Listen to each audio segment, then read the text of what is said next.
Kenyan coastal fishery is mostly small scale and artisanal, and a lot of focus on nearshore fisheries as opposed to offshore waters. One of the challenges is data collection, for example.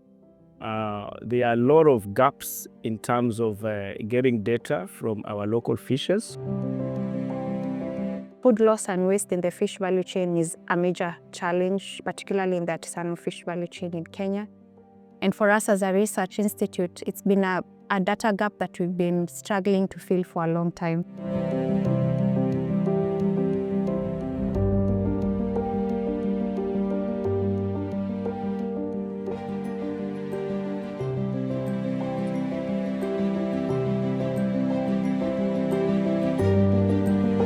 In Kenya, we are running an experiment to understand what types of information are useful to different stakeholders. So for fishers, the information they need is different to what a manager might need.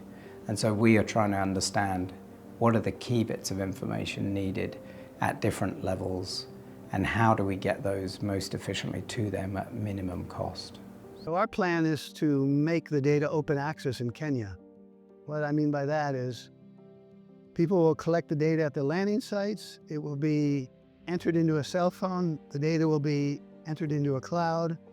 There'll be an analysis done of the data for the veracity of the data and some of the basic analysis. And we will produce web pages that will allow you to see the data in close to real time. So when you enter the data, within a few hours, you should see what the results of that data are. And it'll be very exciting because it's going to inform many processes.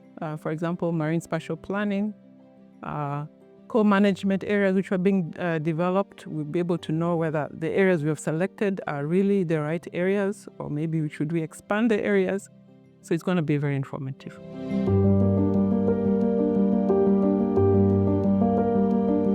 What we mean by integrated multi-trophic aquaculture is rearing of fish in a single system that have different trophic levels. And the good thing also with this technique is that the waste from one component is an input, so for the second component. So for example, if we have the fish which is fed, and then we have uneaten feed, fecal matter coming from the fish, which normally should be a pollutant in the aquatic ecosystem, that could be used. So the macroparticles will be used by, for example, the shellfish, which will eat the organic particles.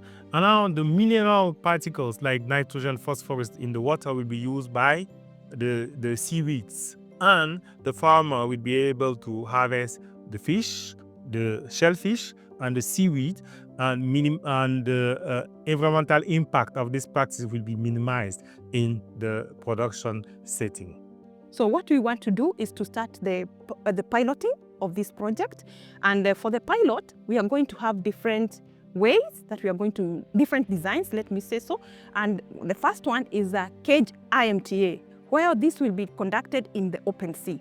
And then we'll also have pen IMTA. What I mean by pen is having constructed pens in the sea and designing an integrated multi-trophic aquaculture there. That is the second one. And then the third one, we are going to have a pond IMTA. What I mean by pond IMTA is that where we have, we are already established farmers, and maybe others will come on board, where we are going to design ponds in the intertidal areas. And in those ponds, we are going to stock and design an integrated multi-trophic aquaculture. During this IMTA project, we could like to include all stakeholders. That is, I can say that this is not a wild fish project per se, but it's a community project. Our aim is to say that the community benefit fully out of it.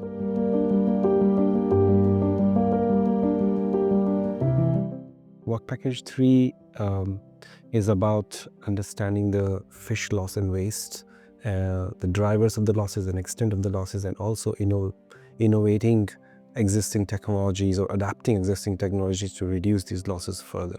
We intend first to start with the quantification aspect. So first we want to look at how much loss is being experienced. So we want to go out there into the landing sites. We are planning to work in 16 different landing sites that are scattered both in the north coast and the south coast of Kenya. So here we will interact with all the value chain actors. We will use a gendered approach that will enable us to understand how these losses will affect men and women differently.